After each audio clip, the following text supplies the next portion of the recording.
दीड Belgaum Chandgad live news म्हणजेच DBC live न्यूजमध्ये आपणा सर्वांचे स्वागत करत आहे.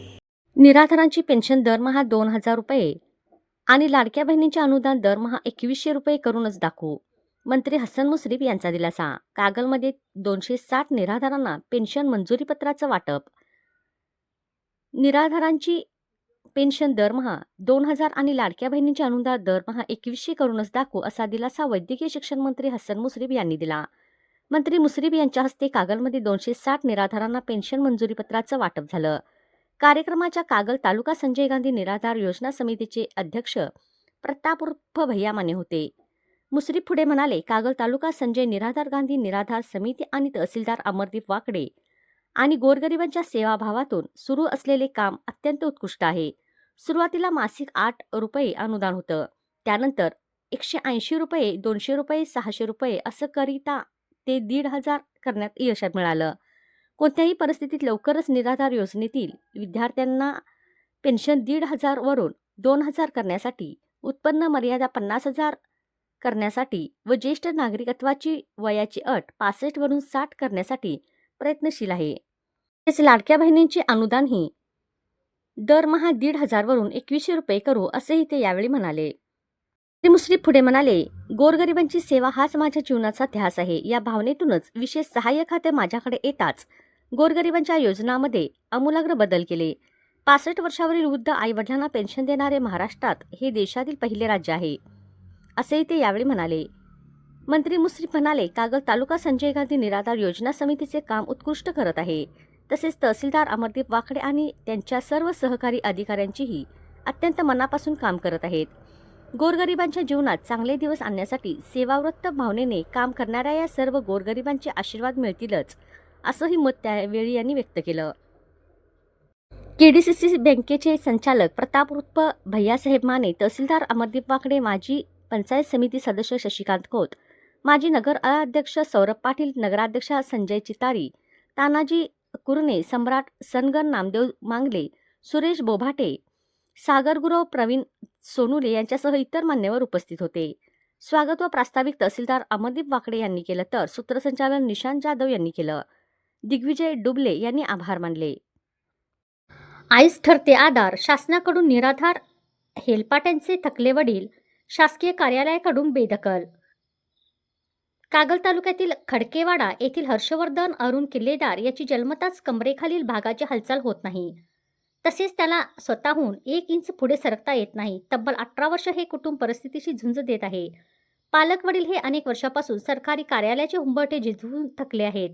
मात्र एकाही सरकारी बाबूला या दिव्यांग कुटुंबाची दया आलेली नाही. त्यामुळे अद्याप हे कुटुंब शासनाच्या योजनांपासून वंचित राहिलं आहे. विशेष म्हणजे स्थानिक लोकप्रतिनिधींनाही याबाबत सोयीस्कर राहिलं नाही. ही केविलवाणी बाब म्हणावी लागेल. अल्पभूधारक असणारे आई वडील मोलमजुरी करून आपल्या दिव्यांग मुलासह कुटुंबाचा उदरनिर्वाह करत आहेत. जेवणासह प्रांतविधीच्या सर्व क्रिया एकाच ठिकाणी होत असल्याने आई वडील 1 जणांना दिवसभर त्यांच्यासोबत थांबावंच लागतं. 2 मुलीनंतर 2007 मध्ये हर्षवर्धनाचा जन्म झाला. त्यामुळे सारं कुटुंब आनंदात न्हाऊन गेलं. मात्र या आनंदावर अल्पावधीतच विरजण पडलं. 5व्या महिन्याचं बाळ पुढे सरकत नाही की 7व्या महिन्यात रांगायला प्रयत्न करत नाही. यामुळे निपाणीसह कोल्हापुरातील खाजगी दवाखान्यात उपचार सुरू केले. मात्र कमरेखालील भागाची हालचाल होत नसल्याचं डॉक्टरांनीही उपचार होणार नसल्याचं सांगितलं. या कुटुंबाच्या डोळ्यासमोर दिवसातारे चमकायला लागले. दरमहा औषधाचा खर्चही न परवडणारा आहे. हर्षवर्धनाला वातावरणाचा बदल झाला की वारंवार ताप खोकला येतो. खोकला तर महिना 2 महिने हटतच नाही. त्याला निपाणी अथवा कोल्हापूर येथे दवाखान्यात नेण्यासाठी गाडी भाडे 1,500 तर औषधोपचाराचा खर्च अलग असतो.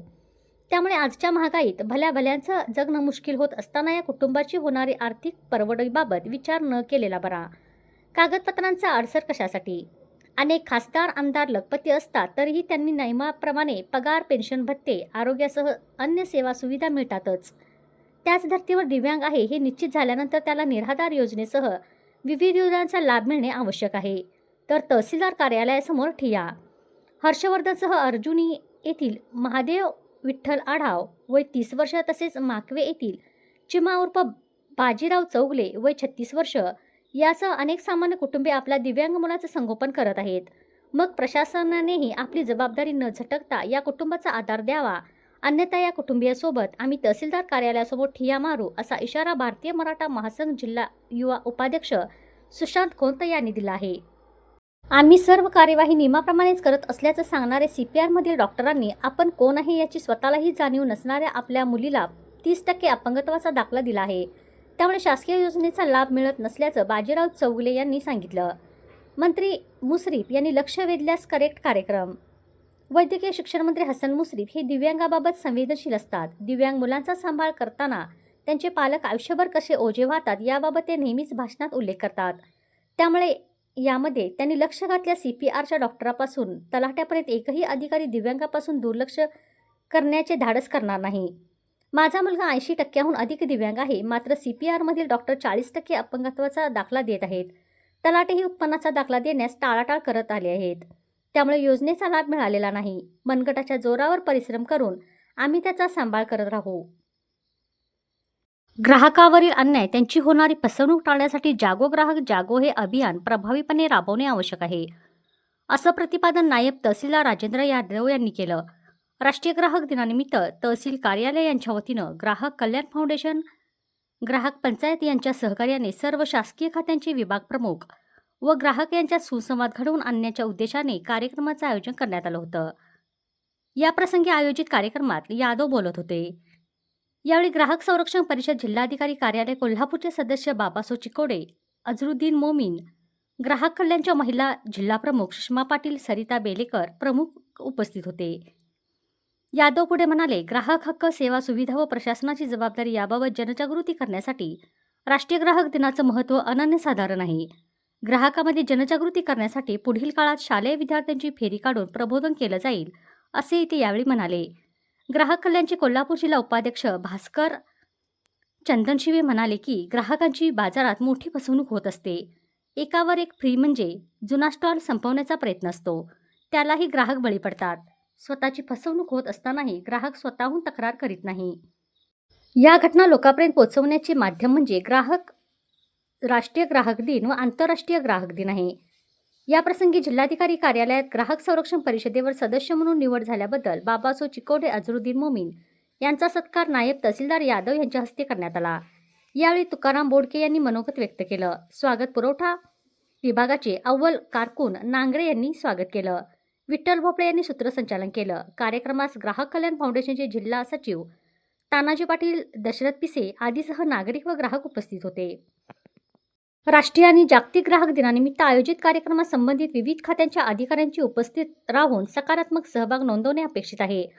राष्ट्रीय ग्राहक दिनानिमित्त आयोजित कार्यक्रमास विभाग प्रमुखांच्या अनुपस्थितीमुळे ग्राहकांना थेट संवाद साधण्याची संधी मर्यादित राहिली, अशी खंत व्यक्त करीत अशा कार्यक्रमाचे गांभीर्य लक्षात घेऊन सर्व संबंधित विभागाची सक्रिय सहभाग घेणं अपेक्षित होतं.